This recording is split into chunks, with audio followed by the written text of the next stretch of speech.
Today I'm going to show you guys how to make a paper flash effect. I won't say too much and we'll get right into the video. What you're first going to want to do is find 3 separate clips that you like. I have my 3 here over my timeline. You're going to want to go to each individual clip and export a frame. You want to choose a frame that you really like. So I go to the first one, then the second one here, and I export this frame. And then I go to the third clip and I find a frame I want to export and export that. Once I have those, I'm going to go find them and then I'm going to print them out. Once printed out, what I'm going to do is start by going over and outlining the subject with a black pen.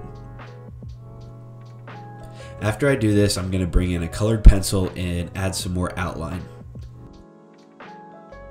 After that, I'm going to come in with X-Acto knife and I'm going to scratch out the subject's eyes, and then after I do that, I'm going to cut out the subject and add a little bit of some cuts texture to the side.